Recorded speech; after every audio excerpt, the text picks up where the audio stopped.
Merry Christmas and Happy New Year from the Chennai Silks. Let the celebrations begin. உங்க toilet cleaner bison toilet cleaner குவாலிட்டியை விட பெட்டர்னு நிரூபிச்சா உங்க மொத்த பணமும் refund. இப்போது 79 ரூபாயில். No compromise. உங்க சைடுலயும் எங்க சைடுலயும். GT Holidays, South India's #1 travel brand. மஞ்சள் மஞ்சள் பொதுவா நல்ல காரியங்கள் ஸ்டார்ட் பண்றதுக்கு முன்னாடி இந்த மஞ்சள் எடுத்து வச்சு தான் ஸ்டார்ட் பண்ணுவாங்க. நம்ம வீட்டில் கூட நம்ம அம்மா அக்கா தங்கைகள் நமக்காக நாம நல்லா இருக்கணுன்றதுக்காக மஞ்சள் புடவை கட்டிக்கிட்டு தான் வேண்டிக்குவாங்க. அப்படி அந்த மஞ்சள்னாலே ஒரு தனி வைப்பு தாங்க. நம்ம கொடியில கூட அந்த வைப்ரண்டான அந்த எனர்ஜெட்டிக்கான அந்த மஞ்சள் இருக்குமே, அந்த மாதிரி மங்களகரமான மஞ்சள் விளையிற பூமி தான் இந்த ஈரோடு பூமி. இங்க வந்து மஞ்சளை பத்தி பேசாம வேற எங்க போய் பேசுறது? அது மட்டும் இல்ல, இங்க ஒரு மகத்தான ஒரு மனிதரை பத்தி நம்ம பேசி ஆகணும். இந்த ஈரோடு மண் விவசாயத்துக்கும் பேர் போன மண். இங்க நடக்கிற அந்த விவசாயத்துக்கு மிக முக்கியமான ஒரு கவசமா இருக்கிறது என்ன தெரியுமா? காளிங்கராயன் அணை, காளிங்கராயன் கால்வாய். காளிங்கராயன் அணை கட்டினதுலையும் கால்வாய் வெட்டினதுலையும் உயிரான உணர்வு பூர்வமான நிறைய விஷயங்கள் இருக்குது. அப்படி அந்த ப்ராசஸ்ல அவர் அந்த அணை கட்டும் போதும் கால்வாய் வெட்டும் போதும் ரொம்ப சோர்வடைஞ்சிட்டாராம்.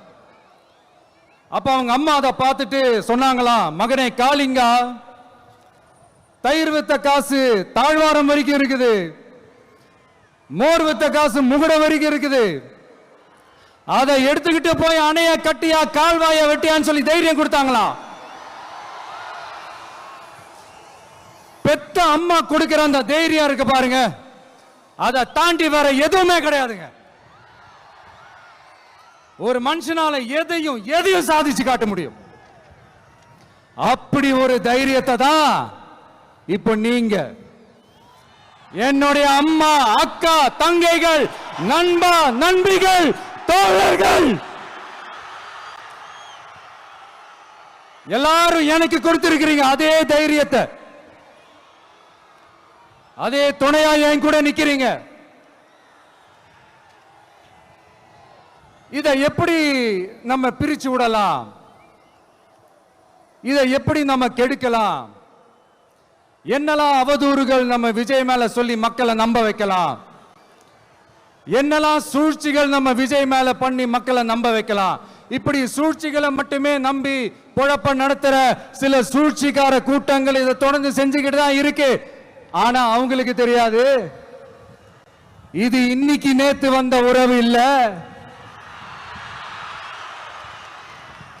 கிட்டத்தட்ட 30-33 வருஷத்துக்கு மேல இருக்கிற உறவு. ஏன் நான் சினிமாக்கு வந்தப்போ எனக்கு வயசு 10, அப்பல இருந்தே இந்த உறவு ஸ்டார்ட் ஆகி போயிட்டு இருக்கேன்னு அவங்களுக்கு தெரியாம போச்சு. அதனால என்ன பண்ணாலும், நீங்க என்ன ட்ரை பண்ணாலும், எல்லாத்தையும் விட்டுட்டு மக்களுக்காக வந்திருக்கிற இந்த விஜய மக்கள் ஒரு நாளும் கைவிட மாட்டாங்க. மக்கள் கூடவே நிக்கிறாங்க, கூடவே நிப்பாங்கன்னு அவங்களுக்கு தெரியாம போச்சு. என்னப்பா நிப்பீங்கல்ல? உங்களை நம்பிதாப்பா வந்திருக்கிறேன். அதான் இந்த சத்தம் தாங்க வாழ்நாள் பூரா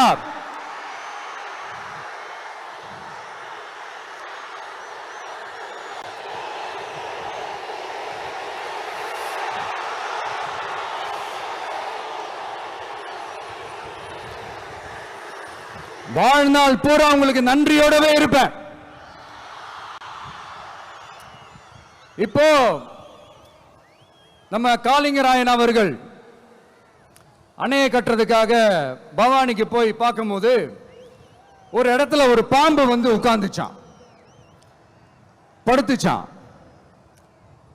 அது படுத்த இடத்துல தான் அவர் அணையை கட்ட ஸ்டார்ட் பண்ணாராம்.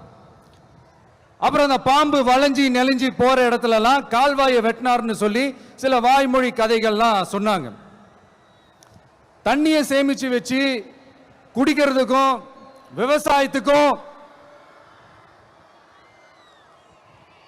தம்பி கீழே இறங்கு, தம்பி கீழே இறங்குப்பா, ப்ளீஸ் கீழே இறங்குப்பா.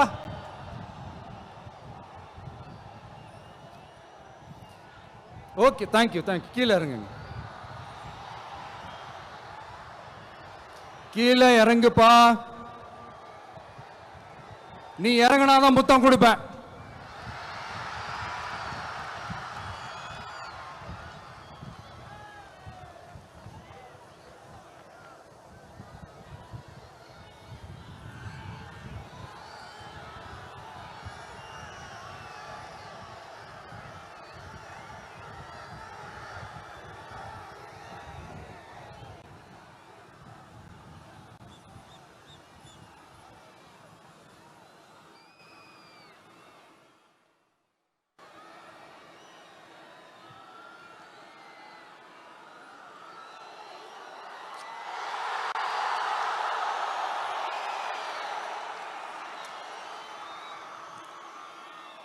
இப்படி தண்ணியை சேமிச்சு வச்சு குடிக்கிறதுக்கும் விவசாயத்துக்கும் வழி வகுக்கிறது எவ்வளவு பெரிய ஒரு நல்ல விஷயம். சோ இந்த மாதிரி நல்ல விஷயங்கள்லாம் செஞ்சிட்டு கதைகள் சொன்னா பரவாயில்ல, எதுவுமே செய்யாம கதைகளை மட்டும் அடிச்சு விடுறது எப்படி? அத்திக்கடவு அவிநாசி திட்டத்தை இன்னும் விரிவுபடுத்தினா அந்த 3 மாவட்டத்தில் இருக்கிற லட்சக்கணக்கான மக்களுக்கு எவ்வளவு பிரயோஜனமா இருக்கும். எத்தனையோ லட்சம் ஏக்கர் நிலங்கள்ல விவசாயம் நடத்தினா எவ்வளவு பிரயோஜனமா இருக்கும். ஏன் அதெல்லாம் பண்ண மாட்டேன்றீங்க? வள்ளுவர் கோட்டத்துக்கு காட்டுற அக்கறைய இங்க மக்கள் வாழ்வாதாரத்தில் கொஞ்சம் காட்டலாம்ல, ஏன் காட்ட மாட்டேன்றீங்க? இங்க என்ன கவர்மெண்ட் நடத்துறாங்களா இல்ல கண்காட்சி நடத்துறாங்களா? இந்த 21ஆம் நூற்றாண்டிலே மக்களை பத்தி எதுவுமே யோசிக்கிறது இல்ல. ஆனா அந்த காலத்திலேயே இது எல்லாத்தையும் பத்தி யோசிச்ச மக்களை பத்தி, குடிக்கிற தண்ணியை பத்தி, விவசாயத்தை பத்தி, அணை கட்டுறதை பத்தி, கால்வாய் வெட்டுறதை பத்தி, இதெல்லாம் எங்கிருந்து? பவானியிலிருந்து நொய்யலாறு வரைக்கும் கால்வாய் வெட்டி இது எல்லாத்தையும் பத்தி யோசிச்ச காளிங்கராயன் அவர்களுக்கு கோடி கும்பிடு போட்டாலும் பார்த்தாதுங்க. இப்படி அந்த காலத்துல இருந்த ஒரு ஹீரோவை பத்தி பேசிட்டு இந்த காலத்துல, அதாவது 1920th செஞ்சுரியில இருந்த ஒரு ஹீரோவையும் பத்தி நம்ம பேசி ஆகணும்ல. ஒருத்தர் இலகிய மனம் கொண்ட ஹீரோனா இன்னொருத்தர் இரும்பு மாதிரி அயன் மேன் தான். எஸ், நம்ம ஈரோடு கடப்பாறை தான்.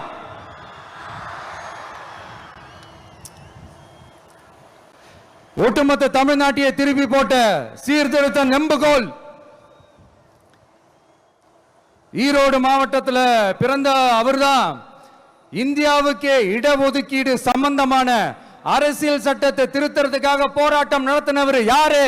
நம்ம தந்தை பெரியாரு. 100 வருஷத்துக்கு முன்னாடியே வகுப்பு வாரி பிரதிநிதித்துவம் வேணும்னு கேட்டவர். அன்னைக்கும் சரி இன்னைக்கும் சரி ஒரு ஆச்சரியத்தோட பார்க்கக்கூடிய ஒரு மனிதர், நம்மளுடைய கொள்கை தலைவர். அப்ப அண்ணாவும் எம்ஜிஆரும் யாரு?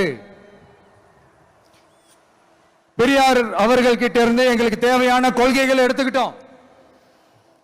அவரை ஃபாலோ பண்ற, அவரை வழிகாட்டி ஏத்துக்கிட்ட அண்ணா அவர்கள் கிட்ட இருந்தோம், எம்ஜிஆர் அவர்கள் கிட்ட இருந்தோம் தேர்தல் அணுகுமுறையை எடுத்துக்கிட்டோம். அண்ணாவும் எம்ஜிஆரும் தமிழ்நாட்டோட சொத்து. அவங்கள பயன்படுத்துறத பத்தி யாரும் இங்க கம்ப்ளைண்ட்லாம் பண்ண முடியாது. அண்ணா எங்களோடது, எம்ஜிஆர் எங்களோடது, நீங்களா எடுத்துக்க கூடாது அப்படிலாம் யாரும் இங்க அழுதுட்டு இருக்க முடியாது, சொல்லிவிட்டேன். அதனால நாங்க ஒரு வழியில அரசியல் செஞ்சுக்கிட்டு போயிட்டு இருக்கிறோம். உங்களுக்கு தான் டிவிக்கே ஒரு பொருட்டே இல்லைல்ல, அப்புறம் ஏன் கதறீங்க? அப்புறம் ஆளாளுக்கு அங்க போயிட்டு இங்க போயிட்டு புலம்பி தள்ளிக்கிட்டு இருக்கிறீங்க. இது எப்படி இருக்கு தெரியுமா? எனக்கு பயம் இல்ல, எனக்கு பயம் இல்ல அப்படின்னு சத்தமா சவுண்ட் விட்டுக்கிட்டே சத்தமா பாட்டு பாடிக்கிட்டே இந்த நடுங்கிக்கிட்டே சின்ன பசங்க நடந்து போவாங்க, அந்த மாதிரி இருக்கு. முதல்ல மண்டையில இருக்கிற கொண்டே மறைங்க சார்.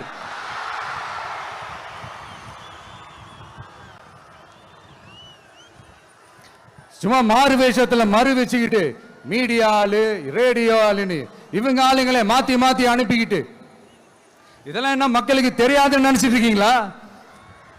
மக்கள் எல்லாத்தையும் உன்னிப்பா கவனிச்சிட்டு இருக்காங்க. அதனாலதான் சொல்றேன், உங்களுக்கு நீங்க கொள்ளையடிச்சு வச்சிருக்கிற காசு தான் துணை, ஆனா எனக்கு என் மேல எல்லையில்லா பாசம் வச்சிருக்கிற இந்த மாசு தான் துணை.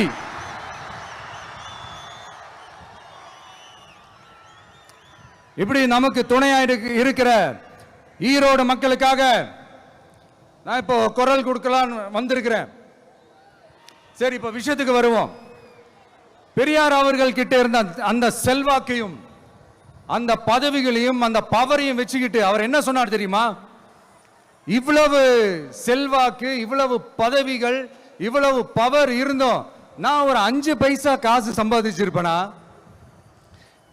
எனக்கோ இல்ல என் குடும்பத்துக்கோ பட்டங்கள் வேணும், பதவி வேணும்னு ஏதாவது கேட்டிருப்பேனா?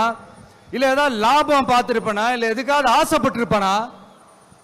ஆனா அவர் பேரை சொல்லிக்கிட்டு அவருடைய கொள்கையை ஃபாலோ பண்றதா சொல்லிக்கிட்டு இப்ப ஆட்சியில இருக்கிறவங்க என்னெல்லாம் செய்யறாங்கன்னு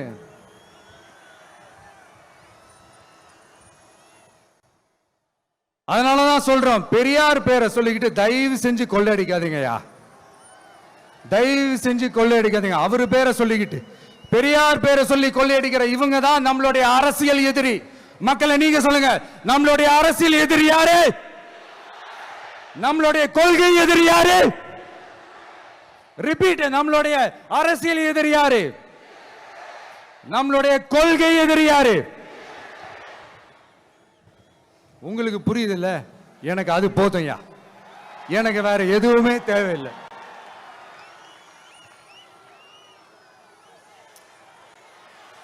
அதனாலதான்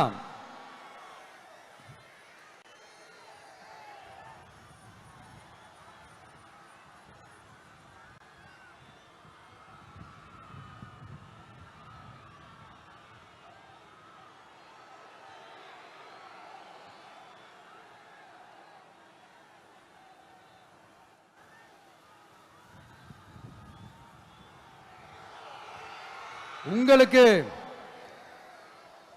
நம்மளை பத்தி நம்ம அரசியலோட நீங்க எல்லாரும் என்னோட அரசியலோட கனெக்டடா இருக்கீங்கன்றது ரொம்ப தெளிவா தெரியுது.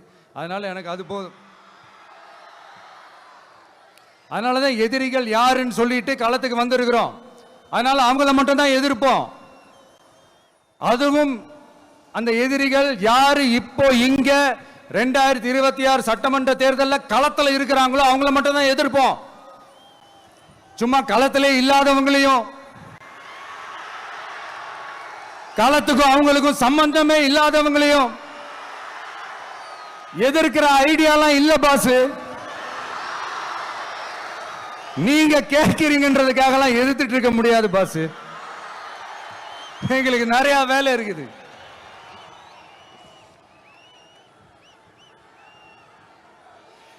எத்தனை எத்தனை பொய்யான வாக்குறுதிகள்.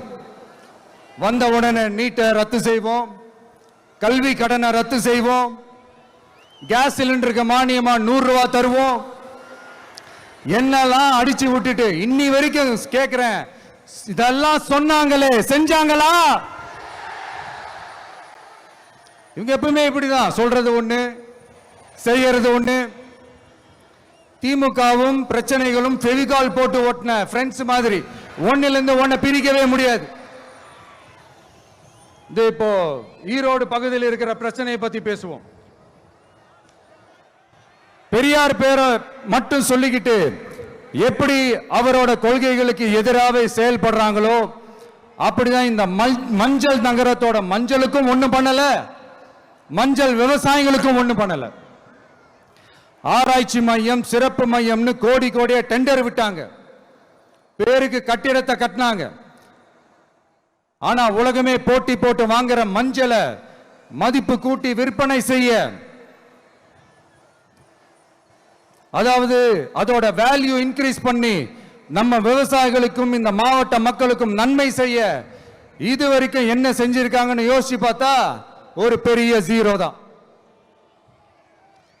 கரும்பு நெல்லுக்கு அரசாங்கம் விலை பிக்ஸ் பண்றாங்க, அதையும் ஒழுங்கா பண்றதில்ல, ஒவ்வொரு முறையும் பிரச்சனை.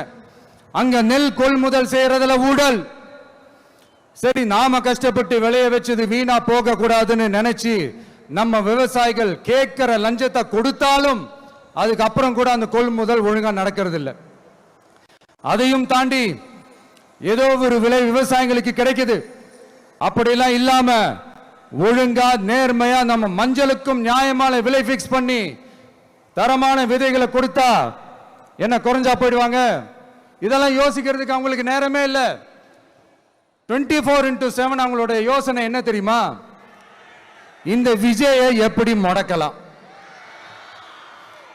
தமிழக வெற்றி கழகத்தை எப்படியெல்லாம் முடக்கலாம், அப்படிதான் அவங்களுடைய சிந்தனையே 24x7. எத்தனையோ வருஷத்துக்கு முன்னாடி நம்ம காளிங்கராயர் நதிகளின் இணைப்புக்கு முன்னோடியா இருந்தார். பவானி ஆத்துல அதிகமான தண்ணி அணை கட்டி தேக்கி தண்ணீர் வறட்சியான பகுதிகளுக்கு அனுப்பினாரு.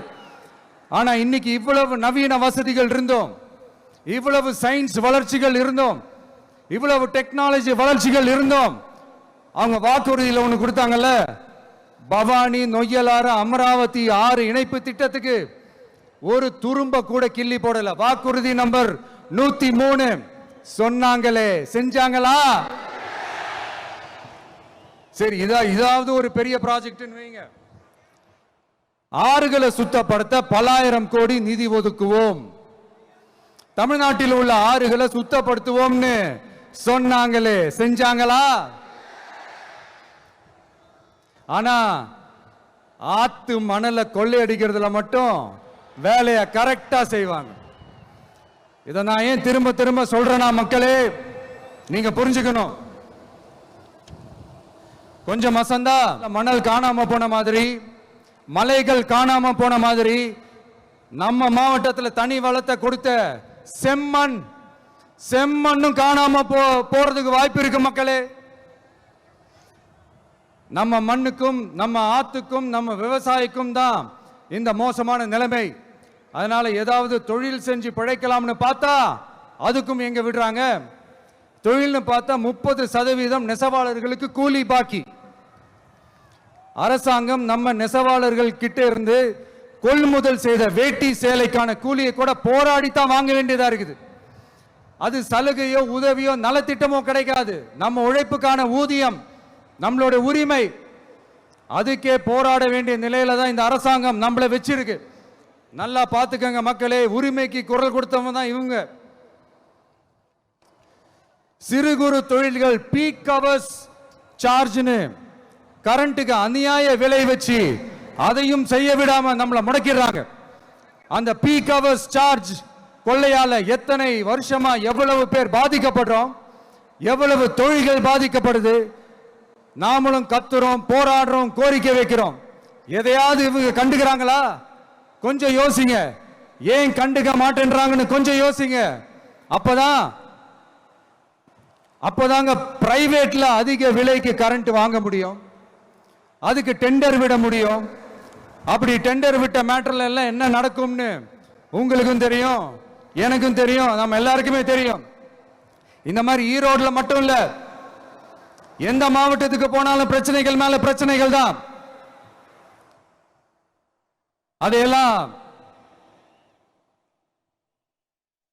அதையெல்லாம் தீக்கிறதுக்கு ஒரு சொல்யூஷன் கூட சொல்லாம இதுல வேற பெருமையா மாடல் அரசுங்கிறது இல்ல. நான் கேட்கிறேன், கூச்சமா இல்ல?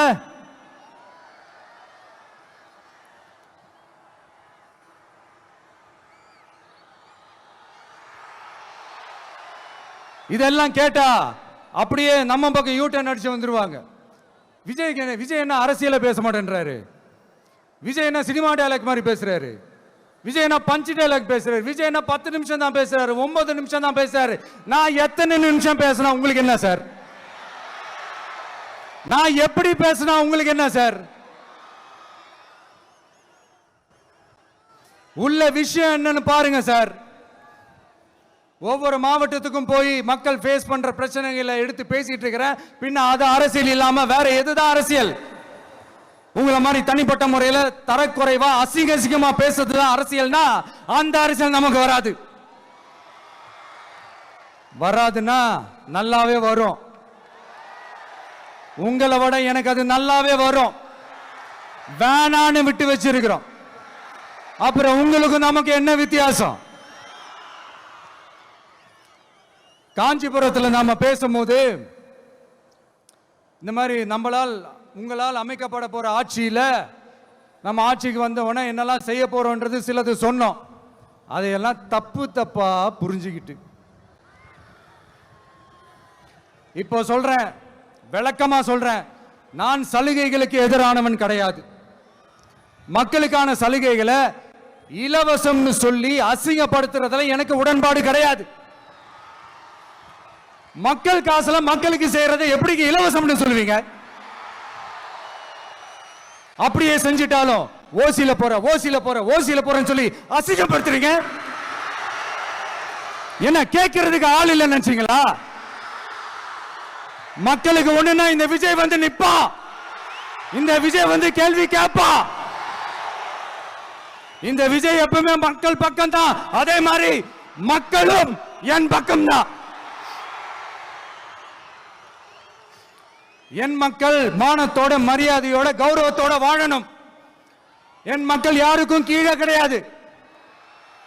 அப்படி அவங்க கௌரவத்தோட வாழணும்னா அவங்களுக்கான வாழ்க்கை தரம் உயரணும்.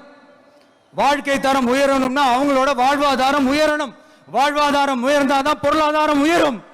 பொருளாதாரம் உயர்ந்தாதான் வசதி வாய்ப்புகள் உயரும்.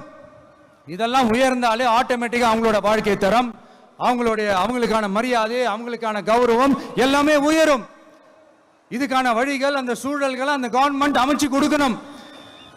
இதுக்கான அந்த திட்டங்களை செயல்படுத்தணும். இதெல்லாம் செஞ்சாதான் அந்த அரசாங்கம் ஒரு நல்ல அரசாங்கம். இதைத்தான் சொன்னோம்.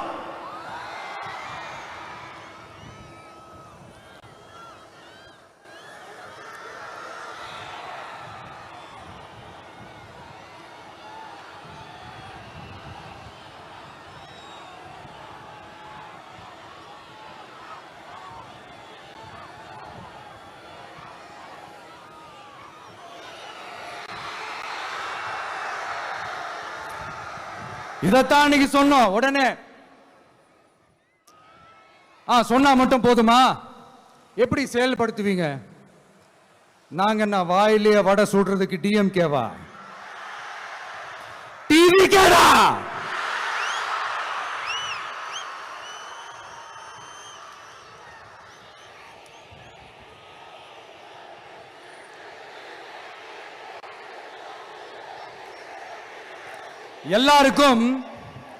எல்லாருக்கும் நிரந்தரமான ஒரு வீடு இருக்கணும்னு சொன்னோம்.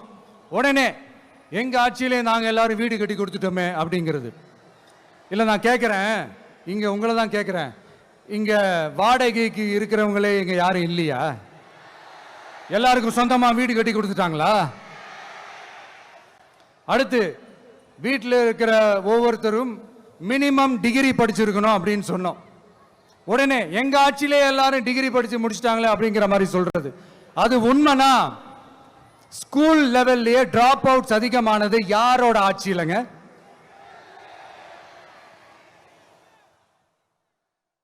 பசங்க பிள்ளைங்க யாரும் ஸ்கூல்ல சேரலன்னு சொல்லிட்டு எனக்கு தெரிஞ்சு 207 கவர்மெண்ட் ஸ்கூல்ஸ் மூடினது யாரோட ஆட்சியிலங்க? இதுல கல்வியில் சிறந்த தமிழ்நாடுன்னு டிராமா வேற. அடுத்து குடும்பத்தில் ஒருத்தருக்கு நிரந்தரமான வருமானம் வரணும், வேலை வாய்ப்பு கிடைக்கணும் அப்படின்னா நாங்க கொடுக்காத வருமானமா, நாங்க கொடுக்காத வேலையா அப்படிங்கிறது. எத்தனையோ லட்சம் காலி பணியிடங்கள் நிரப்புவோம்னு வாக்குறுதி கொடுத்துட்டு ஆட்சிக்கு வந்தீங்களே, எத்தனை லட்சம் காலி பணியிடங்களை நிரப்புனீங்க? அட்லீஸ்ட் 1 லட்சம் காலி பணியிடங்களாவது நிரப்புனீங்களா? இதெல்லாம் சொல்லிட்டு மக்களை ஏமாத்துறது யாரோட ஆட்சி இல்லைங்க. அடுத்து ரொம்ப முக்கியமா பெண்களுக்கு பாதுகாப்பு இல்ல, சட்டம் ஒழுங்கு சரியா இல்லைன்னு சொன்னா தமிழ்நாட்டில் பெண்கள் பாதுகாப்பு தான் அதிகமா இருக்குதான். நீங்க சொல்லுங்க மக்களே, பெண்கள் பாதுகாப்பு இருக்கு, சட்டம் ஒழுங்கு சரியா இருக்கு? அவங்க சொல்றது உண்மையா? அவங்க சொல்றதை நீங்க ஏத்துக்கிறீங்களா? சத்தமா கேக்குதா சார்? இதுதான் ரியாலிட்டி, இதுதான் நிஜம். நம்மளுடைய ஆட்சியில சட்டம் ஒழுங்குல சமரசமே இருக்காது. அதனாலதான் இவ்வளவு ஸ்ட்ராங்கா சொல்றோம், தைரியமா இருங்க மக்களே. இந்த மாதிரி விஷயங்கள்லாம் நம்ம மக்கள் கிட்ட எடுத்து சொன்னா உடனே இந்த இது எடுத்துட்டு வந்துருவாங்க.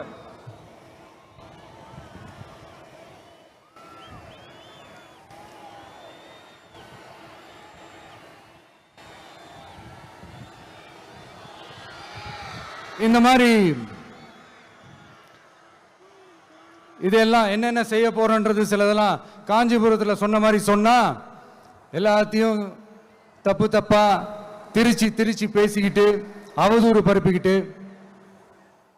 நான் கூட யோசிப்பேன், எம்ஜிஆர் அவர்களும் மேடம் ஜெயலலிதா மேடம் அவங்களும் ஒரே வார்த்தையில சொல்லி இந்த திமுகவை காலி பண்ணாங்கல்ல. நான் கூட யோசிப்பேன், ஏன் இவ்வளவு ஹார்ஷா பேசுறாங்க, ஏன் இவ்வளவு ஹார்ஷா அவங்கள திட்டுறாங்கன்னு யோசிச்சது உண்டு. இப்பதானே புரியுது. அவங்க ரெண்டு பேரும் சொன்னதை இப்ப நானும் ரிப்பீட் பண்றேன். திமுக ஒரு தீய சக்தி, திமுக ஒரு தீய சக்தி, திமுக ஒரு தீய சக்தி, திமுக ஒரு தீய சக்தி, தீய சக்தி, தீய சக்தி, தீய சக்தி. என் நெஞ்சில் குடியிருக்கும் ஈரோடு மக்களே,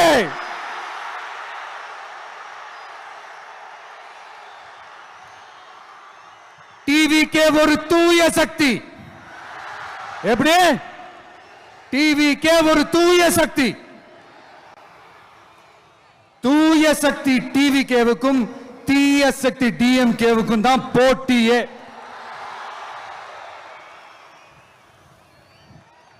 என்ன முடக்கலாம்னு நினைக்கிறீங்க, ஆனா இந்த சத்தத்தை ஒரு நாள் உங்களால முடக்க முடியாது. மக்கள் விரோத திமுக அரசை வீழ்த்த மக்கள் சக்தியான நம்மளால மட்டும்தான் முடியும். அண்ணன் செங்கோட்டையன் அண்ணன் அவர்கள் நம்ம கூட வந்து சேர்ந்தது நமக்கு ஒரு மிகப்பெரிய ஒரு பலம். அந்த மாதிரி செங்கோட்டையன் அண்ணன் அவர்கள் மாதிரி இன்னும் நிறைய பேர் வந்து சேர இருக்கிறாங்க.